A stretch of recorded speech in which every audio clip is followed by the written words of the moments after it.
لیستی 105 یەکێتی نیشتیمانی کوردستان بە سەرۆکایەتی قوبا تاڵەبانی کاندیدی ژمارە 1 و با دروشمی بۆ ئارامی هەلیکار خزمەت با پلانێکی دوورمەودا و بەرنامە بۆ داڕژراو کار بۆ بژانەوەی کەرتی گەشت و گوزار دەکات و گرنگی تایبەتی بەو کەرتە داوە.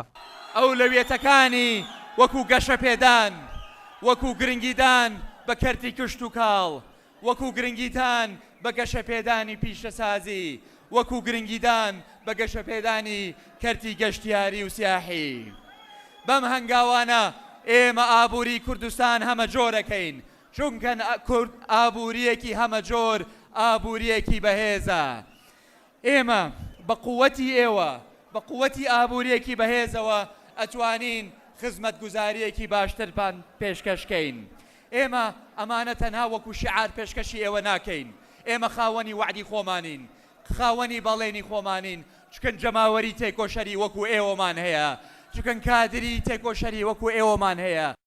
یەکێتی نیشتیمانی کوردستان بەرنامەی لیستەکەی کە ژمارە 105 پلانی هەیە بۆ دابینکردنی ژێرخانێکی ئابووری تۆکمە بۆ کوردستان و فراوانکردنی سەرچاوەکانی داهات. ئەویش لە ڕێگەی ئەوەی هەرێمی کوردستان تەنها پشت بە بودجێ حکوومەتی ناوەند و داهاتی هەناردەکانی نەوت و گاز نەبەستێت، بەڵکو گرنگی زیاتر بە کەرتەکانی پیشەسازی و کوشتتوکاڵ و گەشتیاری بدرێت. لیستی 105 یەکێتیش گرنگی بەم کەرتانەداوە و کاری جددی بۆ دەکات.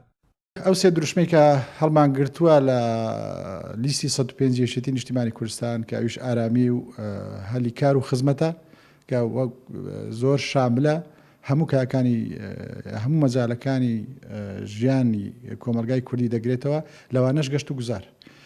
بێگومان گەشت و گوزار چۆن پەرەدەسێنێت، چۆن دەتوانانی گرنگی بە گەشت و گوزار بدەینێمە.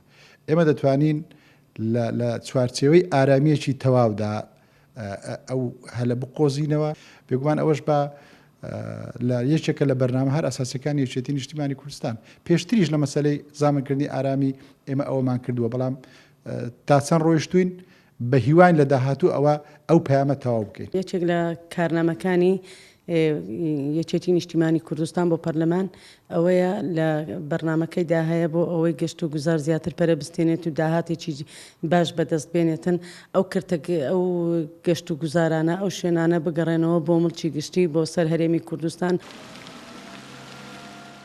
بۆ هەڵبژاردننی خولی پێنجەمی پەرلەمانی کوردستان کە 30 ئەیلول بەڕێوە دەچێت، یەکێتی نیشتیمانی کوردستان بە لیستی 105 و با سەرۆکایەتی قوبا تاڵەبانی کاندیدی ژمارە 1 و با دروشمی بۆ ئارامی هەلیکار خزمەت بەشدارە و کار بۆ کوردستانێکی ئاوەدان و خۆش گوزەران دەکات. هەڵگورد ئەحمەد، کورساد نیوز، هەولێر.